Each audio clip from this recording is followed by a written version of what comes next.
ജന്മനാ സംസാരശേഷിയും കേൾവിശക്തിയുമില്ലാത്ത സുബൈർ എന്ന യുവാവ് തന്റെ മുറിഞ്ഞുപോയ വേരുകൾ തേടുകയാണ്. കുട്ടിക്കാലത്തെ അവ്യക്തമായ ഓർമ്മകളും മനസ്സിൽ കെടാതെ സൂക്ഷിക്കുന്ന പ്രതീക്ഷയും മാത്രമാണ് 35-ലധികം വർഷങ്ങൾക്ക് ശേഷവും ഈ 50-കാരന് കൂട്ട്. നഷ്ടപ്പെട്ടു പോയ തന്റെ ഉമ്മയെയും ഉപ്പയെയും സഹോദരങ്ങളെയും ഒരു വട്ടമെങ്കിലും കാണാൻ കഴിയുമെന്ന വിശ്വാസത്തിൽ ഭിന്നശേഷി കൂട്ടായ്മയുടെ സഹായത്തോടെ സുബൈർ തന്റെ അന്വേഷണം തുടരുകയാണ്. വേർപിരിഞ്ഞ് 3.5 പതിറ്റാണ്ട് മുൻപ് മാതാപിതാക്കളെയും കൂടപ്പിറപ്പുകളെയും തേടി സുബൈർ ഇപ്പോഴും കാത്തിരിപ്പിലാണ്. അകലത്തെവിടെയോ ഉണ്ടാവും തന്റെ ഉമ്മയും ഉപ്പയും കൂടപ്പിറപ്പുകളും എന്നൊരു പ്രതീക്ഷ മാത്രമാണ് കഴിഞ്ഞ 35-ലേറെ വർഷമായി സുബൈറിനെ ജീവിക്കാൻ പ്രേരിപ്പിക്കുന്നത്. ജന്മന കേൾവിയും സംസാരശേഷിയുമില്ലാത്ത സുബൈറിന് തന്റെ ഇളം പ്രായത്തിലാണ് പ്രിയപ്പെട്ടവരെ നഷ്ടപ്പെടുന്നത്.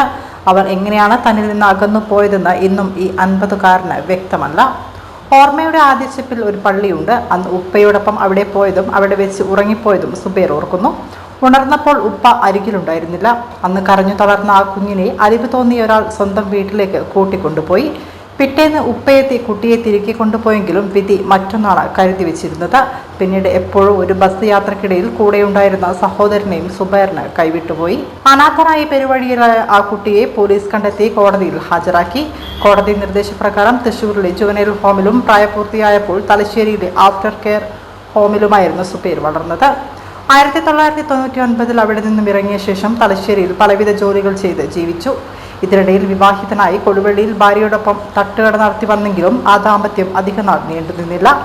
ബന്ധം വേർപിരിഞ്ഞതോടെ സുബൈർ വീണ്ടും വഴിയാധാരമായി. അങ്ങനെയൊടുവിൽ ആരുമില്ലാതിരുന്ന സുബൈറിന് ഇല്ലിക്കുന്നിലെ ഒരു കാരുണ്യമുള്ള കുടുംബം അഭയം നൽകി. ഇപ്പോൾ അവിടെ താമസിച്ച് കൂലിപ്പണി ചെയ്താണ് അദ്ദേഹം ജീവിക്കുന്നത്. ഇല്ലിക്കുന്നിലെ താമസത്തിനിടയിലാണ് പൊതുപ്രവർത്തകരും തലശ്ശേരി നഗരസഭാംഗവുമായ കെ അഷ്റഫ സുബൈറിന്റെ അവസ്ഥ അറിയുന്നത്. ഭിന്നശേഷി രക്ഷാകർതൃ കൂട്ടായ്മയുടെ ജില്ലാ കമ്മിറ്റി അംഗം കൂടിയായ അഷ്റഫിന്റെ ഇടപെടലിലൂടെയാണ് സുബൈറിന്റെ ഈ കണ്ണീർ കഥ ഇപ്പോൾ മാധ്യമങ്ങൾക്ക് മുന്നിലെത്തുന്നത്. 38 വയസ്സുണ്ട്.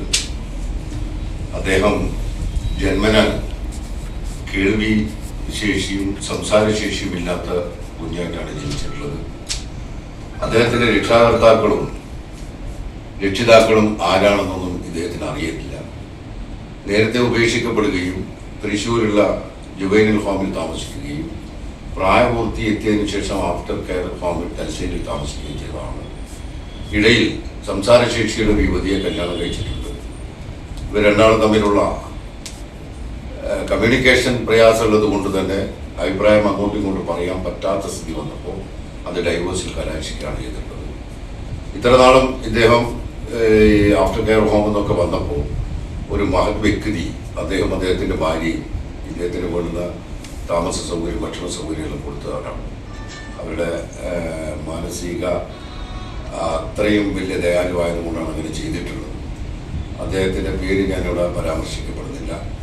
മാധ്യമ സുഹൃത്തുക്കൾ ഈ നിശബ്ദമായി ഈ ജീവിക്ക് ഒരു ബന്ധുവിനെ ലഭിക്കുന്ന തരത്തിലേക്ക് ഈ വാർത്ത മെയിനായിട്ട് എല്ലാ മാധ്യമങ്ങളിലേക്കും കൊടുത്തു കഴിഞ്ഞാൽ ഒരുപക്ഷെ ഏതെങ്കിലും ഒരു തരത്തിലുള്ള ഒരു ബന്ധുവിനെ കണ്ടെത്താൻ സുഖേന്ദ്രത്ത് അതുമൂലം സാധിക്കുമെന്നുള്ളതാണ്.